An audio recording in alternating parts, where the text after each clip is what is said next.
Hey everybody, it's Boardman21 and today's build is going to be the 100% Uptime Werebear.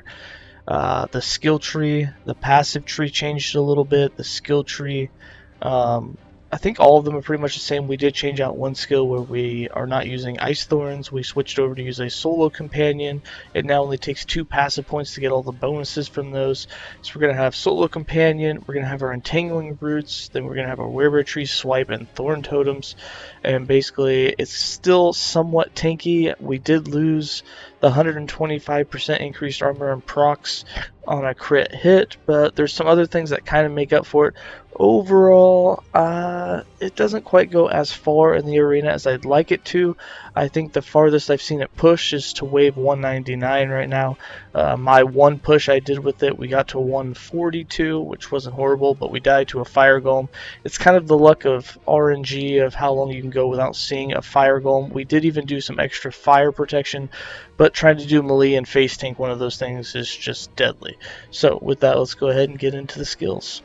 For skills, we're going to be running Swipe, Summon Bear, Summon Thorn Totem, Werebear Form, and Entangling Roots.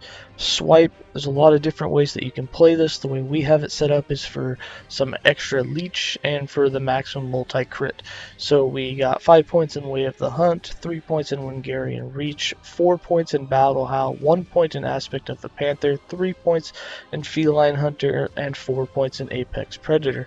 If you'd like to have some more attack speed, you can take the 20% increased attack speed by putting 2 points here, and I would take them out of the Way of the Hunt. You could also take 1 point out of here and put it into that 4th point for increased area so that you hit a bigger area. But this is just the way that I like it. For Summon Bear, we have him set up as a complete retaliation bear, which is super nice for the poison damage. Also, our Thorn Totem also does poison damage, but I'm going to go over a slight variant that you can do on that as well. Overall, when he gets attacked, especially with dot damage, he kills things very fast for you. Pretty survivable, but we have 2 points in Thick Hide, 1 point in Retaliatory Thorns, 2 points in Tearing Thorns, 2 points in Winged Thorns, 1 point in Lacerating Claws, 1 point in Thorn Bear, 2 points in Rapid Thorns, 1 point in Piercing Thorns, 2 points in Barbed Thorns, 5 points in Nightshade Bear for that 100% poison chance, and 1 point in Ursane Endurance. The reason we put 1 point in there is to put that cooldown on the Briar Thorns so he doesn't try and cast from distance. He'll actually get in the fight and therefore get hit, so that every time he takes 30 damage he will be firing out all of his thorns that will do poison and some bleed and go some extra distance. For Summon Thorn Totem, right now we have this set up for poison, but I'm going to show you a slight variant that will do better with chill so that your enemies won't attack you as fast. So right now we have 3 points in Forested Expanse, 3 points in Eternal Forest, 1 point in Groove Mind, we have 2 points in Ancient Power, 4 points in Oaken Protection, and 1 point in Guided Thorns to make them home. We also have 2 points in Memories of Edera and 4 points in Venom Tipped Thorns. Now right now they home in and they do 80% poison chance, and you proc them quite a bit. I would take 1 point out of this poison chance and I would put it right here in Ice Thorn Totems. That's what I was going to do next on my next push, and that will give you chill chance instead of poison, so you'll have a 60% chance to chill on every hit. And since they home, they're going to hit all of the enemies, and what's nice about that is you can get the maximum 3 stacks of chill on all the enemies that are attacking you, so they have 40 or 36% reduced attack speed, which will be really nice. It's kind of a defensive boost.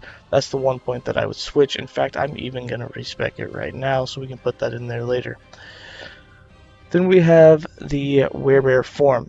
Nothing has really changed on this. It's going to be the same setup that we've always been doing. We've got 3 points in Rip and Tear, 1 point in Nerving Blow, 2 points in Pummel, 2 points in Food for Thought, 1 point in Ursane Wisdom, 1 point in Thick Skin, 2 points in Iron Hide, 1 point in Woodland Bear, 5 points in Ursane Heart, 1 point in Wizard Claws, and 1 point in Starclaw. For Entangling Roots, we have this set up to heal and give us some defense with maximum duration. And it doesn't give us defense, it gives us offense. I meant damage boost. We get 3 points in Imbued Sap for that 90% damage, 3 points in Groove Master, 1 point in Reclamation, 5 points in Lasting Briar for that maximum duration, 5 points in Nourish to be healed, 1 point in Roots of Lap for patches. This does say it gives you 3 Entangling Root patches. Sometimes it's 4, sometimes it's 5, sometimes it's 6, sometimes it's 7. It's really random. I think it's bugged.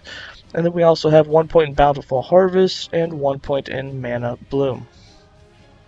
For passives, in the Primalist base class, we have 8 points in Natural Attunement, 6 points in Primal Strength, and 6 points in Survival of the Pack for that melee damage leech. In Beastmaster, we have 21 points, 1 point in Feline Bond, 5 points in Savagery, 4 points in Lamprey Teeth, 1 point in Order's Loyalty, 4 points in Boarheart, 5 points in Porcine Constitution, and 1 point in Primal Strength. In Shaman, we have the base 8 points, and it's all in Silent Protector for that armor and protections with active Totem, since we'll always basically have a Totem active, if not more than one.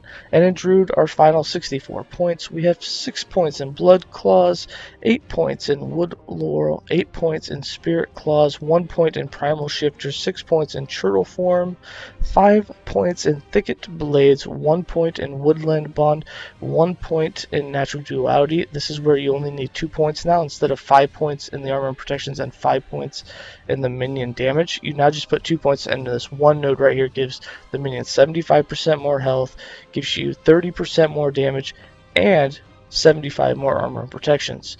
Then we also have 6 points in Oaken Form, 8 points in Ursane Maw, 6 points in Soothing Slaughter, and 8 points in Briar Guard.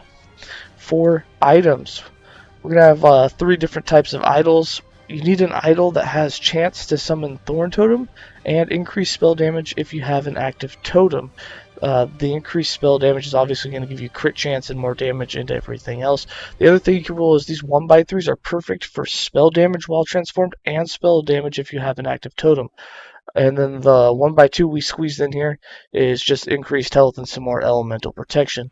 The weapon is the most important thing, basically the same as last time. It's going to be increased melee attack speed, melee physical damage, and then some protections.